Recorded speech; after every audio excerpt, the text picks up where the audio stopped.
Good evening and thank you for joining us for KREM News 10 at 10, where we give you more news in less time. Let's get started. Tonight, the search continues for the people responsible for two deadly shootings that unfolded late last night in Spokane. One of the victims was a 17-year-old boy. KREM 2's Cody Proctor joining us live in the studio tonight with a breakdown of what we know at this hour. Cody? Well, Mark, the scene spanned from the South Perry district in the East Central neighborhood to the very edge of Spokane Valley. Law enforcement rushed to each scene within just minutes of each other.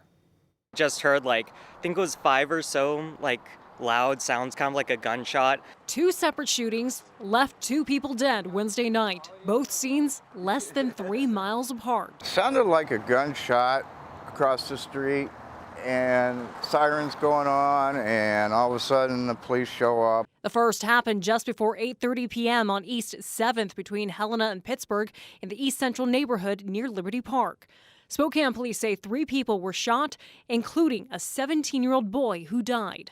Thursday, a tip led police to the vehicle that may be tied to the shooting. It is pretty horrifying. No one wants a shooter in their neighborhood.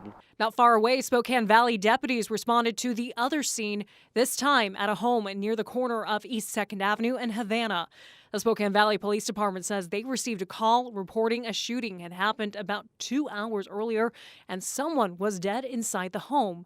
When deputies arrived, they found a man dead on the living room floor. It's crazy that it happened right across the street. Something like this is not surprising, but pretty shocking that someone died. Deputies spoke to 3 people at the property. They were released without charges. Major crimes detectives stayed on scene through the night and into Thursday. Officials say it's unknown if this shooting has any connection to the East Central shooting. And at last check, no arrests have been made at this time. Both shootings remain under investigation. And if you happen to have any information regarding either one of these shootings, you're asked to call Crime Check. In the studio, Cody Proctor, KREM 2 News. All right, Cody, thank you very much. Oregon's new gun control law is still on hold after a decision today from the state's Supreme Court. The state asked justices to let Measure 114 go into effect right away, but they said no. It comes after a judge put the law on hold, questioning its constitutionality.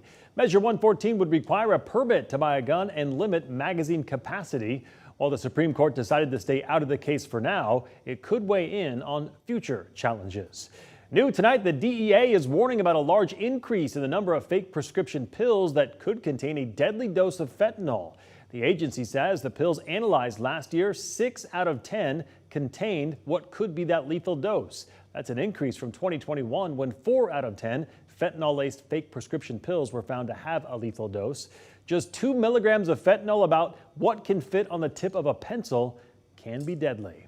Let's talk weather. 2 sunny days in a row, and it looks like we aren't done with the good weather just yet. Let's get straight to Chief Meteorologist Jeremy Legoo for what's in store for our Friday and our weekend. Jeremy? Well, as we head through the remainder of the evening, it's pretty similar to what we've seen the past few. Right now, temperatures hover pretty close to freezing. That 32-degree mark is about where we've been every night so far this week. And guess what? We're going to dip back into the 20s early tomorrow morning.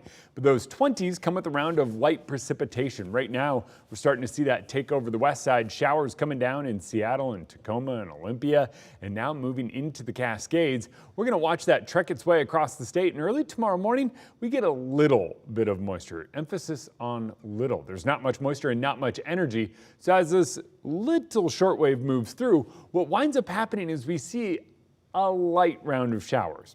Most likely it's Grapple with those temperatures down in the 20s, and then it clears out. Not necessarily fully clear, but we'll call it mostly cloudy throughout the day. Temperatures topping out in the 40s. Saturday and Sunday stay mild. And then next week, we're talking our next round of showers. All right, sounds good, Jeremy. Thank you very much. Washington State Attorney General Bob Ferguson will be in Spokane tomorrow morning. He is addressing topics of public safety and organized crime. The event is being held at the Spokane Cub starting at 7:30 tomorrow morning. Ferguson will be referencing a 2020 report by the FBI that property crimes in 2020 cost businesses nearly $20 billion in annual losses. The public is invited to attend and ask questions. We'll be covering the event right here on Up with KREM. And now to our night beat with a quick look at the day's top stories. Today, the Washington State Supreme Court is reviewing an appeal to a temporary restraining order against billions of dollars in dividend payouts to Albertsons investors.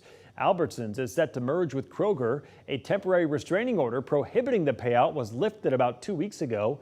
Washington Attorney General Bob Ferguson filed a lawsuit in an effort to delay the payments, but that suit was not successful.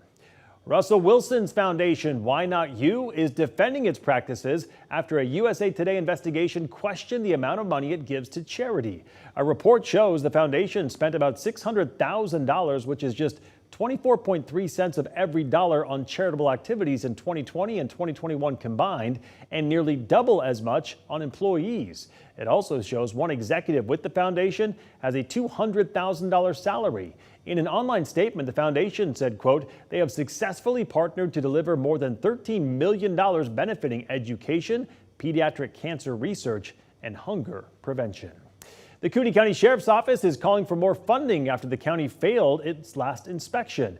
In an open letter to Idaho Governor Brad Little and other officials, Cooney County Sheriff Robert Norris is asking for an open conversation about the state of county sheriff operations.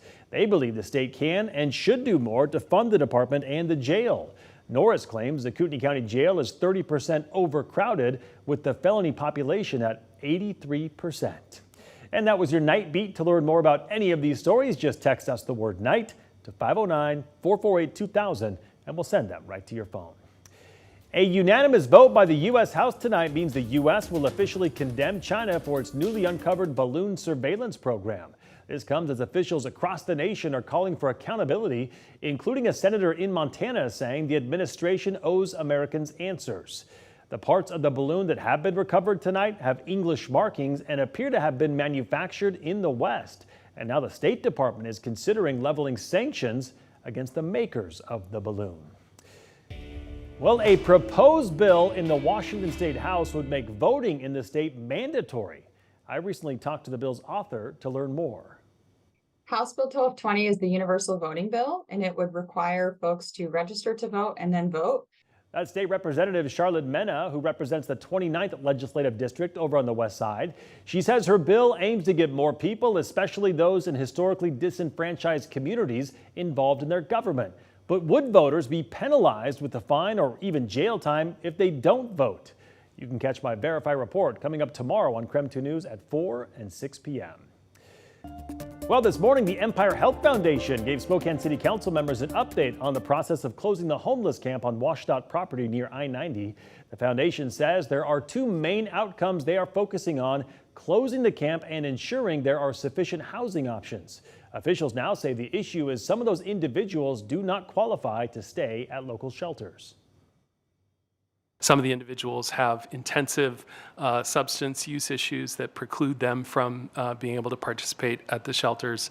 Some of them have other kinds of medical or mental health needs that also represent challenges for that population. Now, community partners will need to determine what other housing options will best serve those individuals.